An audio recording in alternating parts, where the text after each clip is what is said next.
Welcome to Let's Get to Work, Reimagining Disability Inclusive Employment Policy, brought to you by the Burton Blatt Institute at Syracuse University. And now, here's your host, Michael Morris.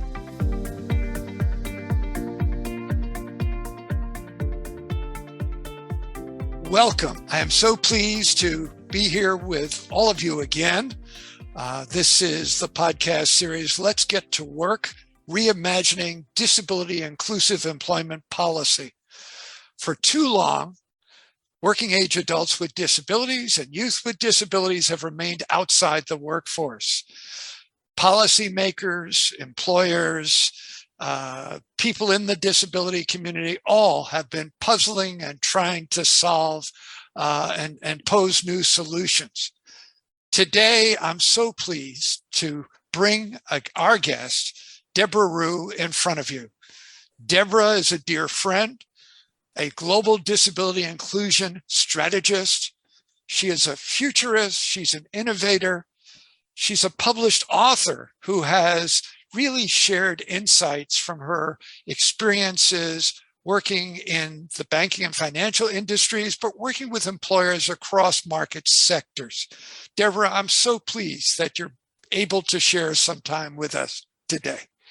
Thank you, Michael. I am so grateful. You were one of my first mentors in the field, and so I have been enamored with your work for so long. And I love that you focus on the financial part of it, because often I see that part of the conversation being ignored all over the world.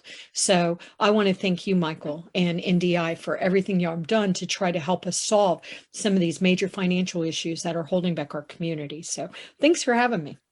All right, well, let's jump right into some questions.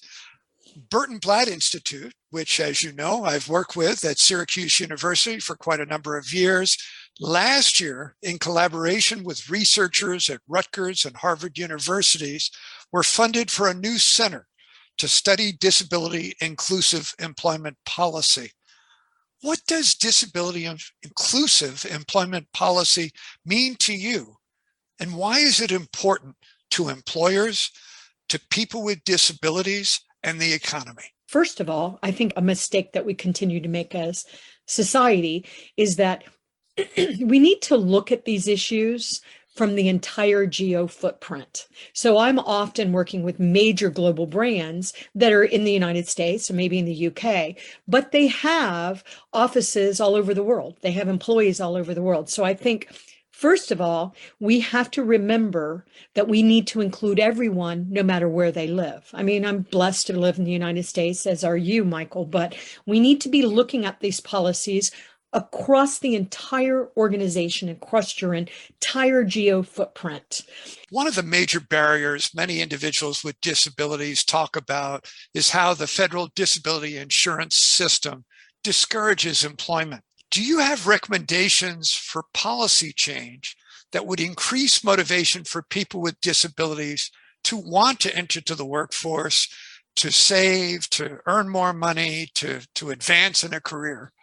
To be taxpayers. So I think, once again, the way to do it is by putting the right policies in place. And unfortunately, the policies that we've put in place in many countries, especially here in the United States, they hold people back. They keep people in poverty. And people with disabilities are often, as you know better than I do, Michael, they're way below poverty level. We have laws that force people with disabilities to not work, to not make a living, to not be able to really follow their own purpose. I have a purpose. I wanted to make a difference in the world. Other people do as well. And so I think the mistakes that we've made as we're trying to fix it is we're actually holding people back. I have a daughter with Down syndrome. She's not allowed to have more than $2,000 in the bank. I was watching this show about people in the Appalachian County in West Virginia, and how when we stepped in to help these people and give them support and give them money, it's actually caused them to go lower into poverty and not be able to dig their way out of it. So a lot of these policies and legislations that are being created, they hurt us. They don't help us. So one thing I would say is please stop making your legislations without including the right part of our community in the conversations. I'll give you an example. There was a bill that was happening in California, and what they wanted to do was they wanted to make sure voice technology was private. Okay, we had privacy. The big bad corporations weren't going to steal our data. But the problem was the legislation that was being suggested would actually have hurt the community of people with disabilities because we couldn't use them. And we're using this technology to stay independent. So what I worry about is that lawmakers are making laws and legislation and they're hurting our community because they don't know how to truly include us. But we do have people that can help them be successful. We keep creating laws that hurt us and force us to be in poverty, not to mention the caregiver situation is ridiculous. We should all be outraged at what we're paying our caregivers, how we put them on the first line during the pandemic, and we pay them crap. And why is taking care of people the lowest paid job? Why is that less important than basketball players or musicians or actresses or actors or anybody else? We're doing the same thing to our teachers and our firefighters. So I think we really need to rethink, what does it mean to have an inclusive society? And there's a lot to do, but right now, while we're breaking everything, burning down the world, why don't we rethink a world that would work for everyone, including humans that might also have disabilities? Because if you're human, you have abilities and you have disabilities, but it doesn't mean you're broken. It doesn't mean you don't add value. Let's dive deeper again in talking about the future of work. It's a term used a lot these days. Yeah. Means different things to different people. What does the future of work, how do you see it changing? And what do you think is the potential impact on people with disabilities in terms of more entering the workforce rather than being kept out? I agree. And I also want to say, we don't want to just enter the workforce. It's great that the employers are starting to include people with disabilities. But what I see happening over and over and over again is that if you're lucky enough to get a job, they sort of leave you right where you are and you never get promoted. You never get accommodated, really. I had quite a few people, about 15 different individual people that were working for major corporations. All of these people had disabilities. They were all younger people. And it was so weird. It was over a 4-month period. They kept coming to me and saying, will you help me with my personal branding? Because I'm working at this big corporation and they just use me as a token. We don't want to be token. All right. So back to your question, though, I think there's a wonderful opportunity, the future of work. What is the future of work? Well, the future of work is happening right now.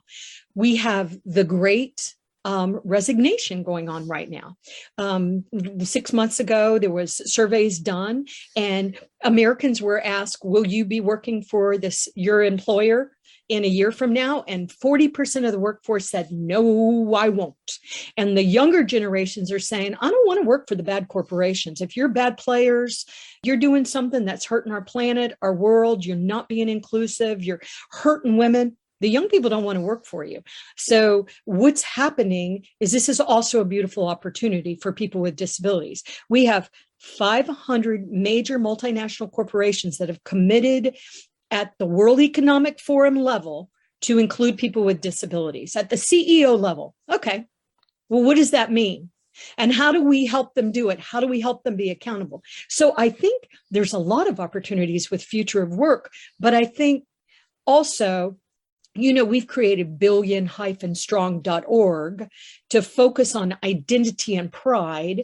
And one reason why I created that was because these 500 corporations are saying, Debra, we don't know where to find qualified people with disabilities. So we do all need to come out with pride, but at the same time, people are afraid to come out and admit they have a disability. What is it? 70 to 80% of our community have invisible disabilities. I'm a person with disabilities and I've acquired more disabilities as I've aged. I am an older woman with gray hair and I've got purple streaks in it because I want to be fun and old. But it's, we really need to rethink what it means to include us. And so right now we have 5 generations in the workforce. And when you make things accessible for people with disabilities, you improve it also for everybody else. And guess what? Maybe I didn't have a disability when I started working for you, but I acquire one. So do I stay with all my intellectual data or do I leave?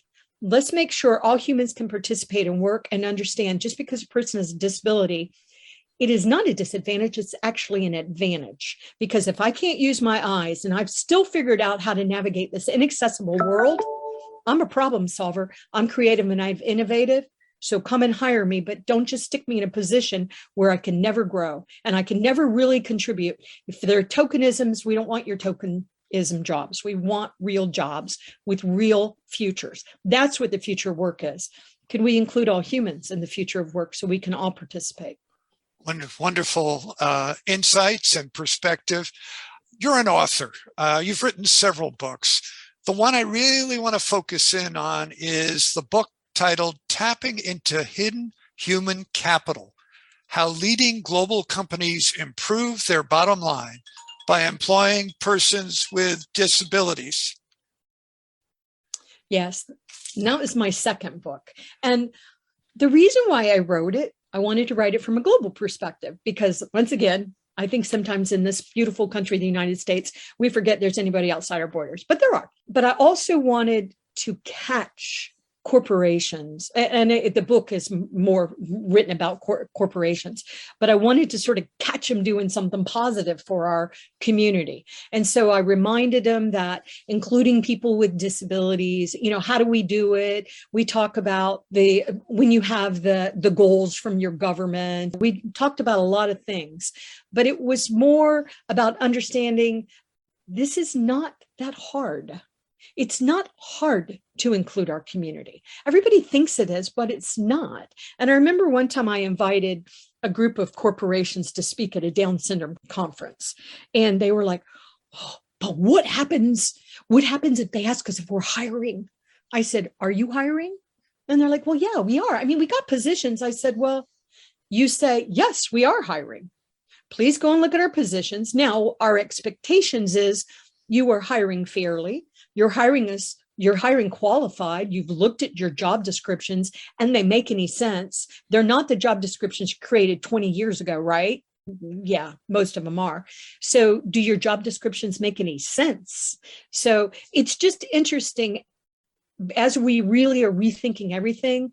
I think we need to focus more on each person and what we bring to the table, make sure people can be accommodated, people can be promoted, people can be heard, people can do a good job for you, but you can also do a good job for them. And I do not believe that we've done that. We've just complicated everything.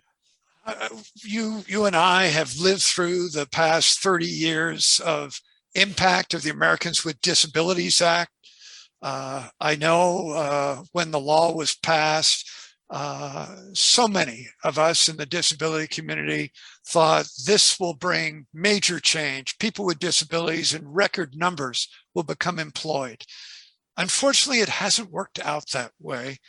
And I wonder, from your perspective, what do you think holds employment back? And I know you're close enough to corporate America. Are we beginning to see changes? Is that wall of ignorance and bias beginning to change? Well, it is beginning to change, but the change isn't happening fast enough. The employers, especially in the United States, do want to do the right thing, and not just in the United States. We see other countries too. But just speaking from the US lens, the employers want to do the right thing. Some of them because they don't want to be sued, but honestly, it just doesn't make sense to these corporations to leave us out. They want to include us, but I think we, our community, our industries that are supporting people with disabilities, we have caused problems. For example, there are vendors that say, all you have to do is put this overlay on your website and you're magically accessible, but you're not. You actually leave out all the people that are blind using screen readers. But the National Federation of the Blind has come out and said, that's ridiculous. But I think we're hurting ourselves by the open fighting that we do. And I think also the blind, fight with the deaf and fight the people with mobility. And, oh, it's always about the wheelchairs. Oh, those service animals. And so I believe our industry, our accessibility and disability inclusion industry, have complicated and really confused the employers. One thing I said in the book that you were mentioning was qualified people with disabilities. And so I said it over and over and over again, because I tend to be a nag. And, and my editor said, Debra, all you need to do is say that one time. And I said, no, I actually have to say it over and over again, because other people are not saying that. Other people come into employers and they say, you need to hire people with disabilities. You're really bad that you haven't done it.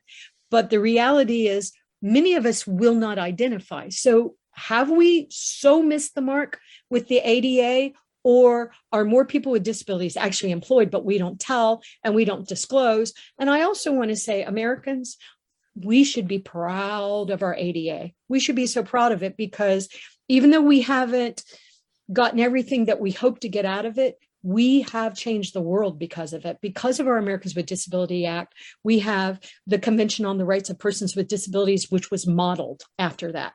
Because of our Section 508, it's part of the Rehab Act of 1973, the world responded. So we should be proud, but we have had a lot more change, Michael. Yes, it has been discouraging, but I think more people with disabilities are actually working. But also, I believe that we hoped with the ADA, we would make sure people with more severe disabilities were included. I think we've done a horrible job at that. I remember one time talking to a major government contractor, and they said, Debra, you're not suggesting your daughter with Down syndrome should come work for us and build missiles. And I said, why would I suggest that? It would be ridiculous. Now, is my daughter qualified to work somewhere in your big organization? Yeah. But my daughter has Down syndrome, and she's worked in cafeterias and restaurants and things like that. So to say something like that insults us all. But unfortunately, we have had people go in. We have people going all the time to these employers and saying, you need to do the right thing and include people with disabilities. Okay, but what does that mean? So we need to talk. We need to use business language. We need to use government language. You have to use the right language with the right people, and you have to make sure the right people are involved in these conversations. And it's sort of hit and miss for the corporations are very discouraged by what they get from our community and our industries. Well, let me pick up on that point. Yes, there is some competition, divisiveness within the disability community, but everyone, I think, whether you're employers faced now with millions of job openings, or you're the government, or you're a job seeker with a disability, as you've talked about, we all need to work together. Yes. What can we do to bring people closer together, all really seeking the same goals? For the employer, it's productivity. It's the bottom line, profit. Right. For individuals with disabilities, they want to be productive. They want their talents used. How do we try to meld a different kind of thinking and viewpoint that brings government, the business community, and people with disabilities more aligned together?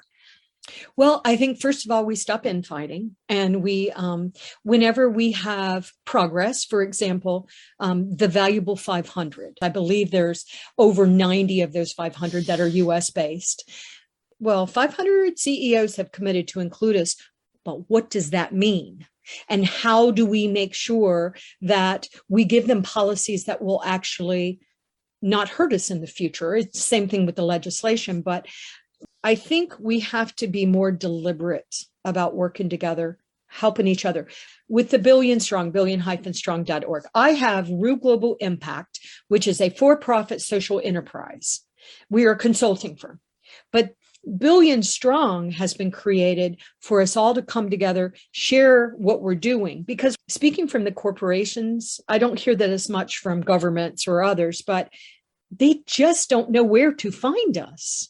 And they don't, when we say we're experts, they don't exactly know what that means. And so they don't know who to believe. So there's a lot of buyer beware happening right now in our market. So what could our community do to come together to offer them solutions that they would be successful with and everybody else could benefit from? This is the time to come together and figure it out together. Because if we don't do this, we're going to miss this opportunity. And the 500 corporations are going to say, oh God, we tried, but they just can't get out of their own way. So I think we should work together more. I think we should have shows like this, Michael, where you're, talking about these issues, but we have to come up with solutions together. I'm going to take us back to policy for a second. If you had magic powers, and maybe you do, and you could, kind of wave a wand, and there was one policy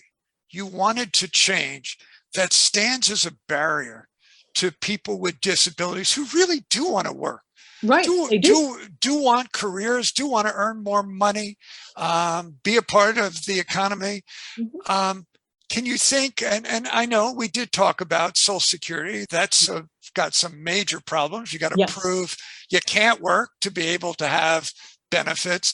What stands out to you? You know what, there's so many problems, but I would say the biggest problem that worries me is if you are a person with disability that needs a caregiver, like several of my team members do, they require around the clock support, which is no big deal.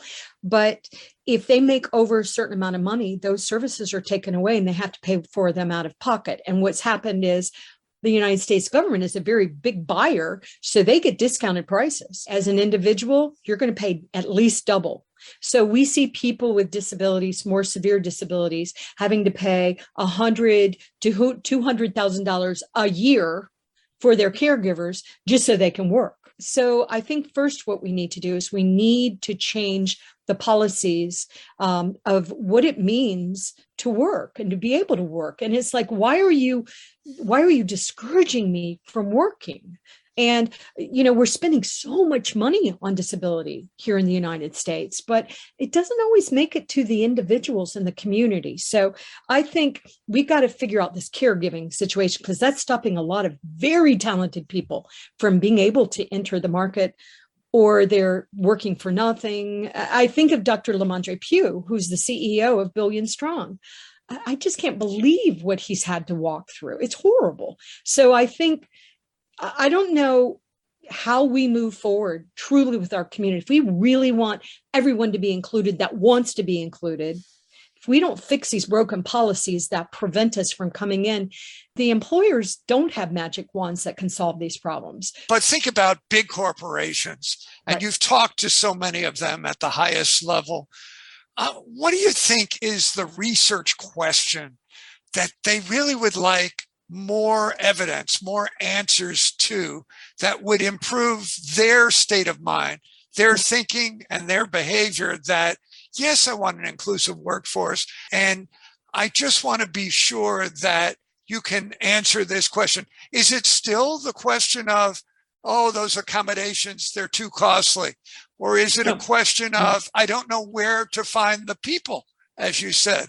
What do you think it is? Yeah, that's the biggest one right now, is that they do not know where to find us. Now, I don't know if some of y'all will remember, time is fuzzy to me these days, but a couple of years ago, I think during the one of the heights of the Black Lives Matter, the CEO of Wells Fargo unfortunately made a comment that the reason why they were not promoting people that were Black was because he couldn't find the talent. Well, yeah, society about killed him for that, because that was not true. But unfortunately, that is true of our community.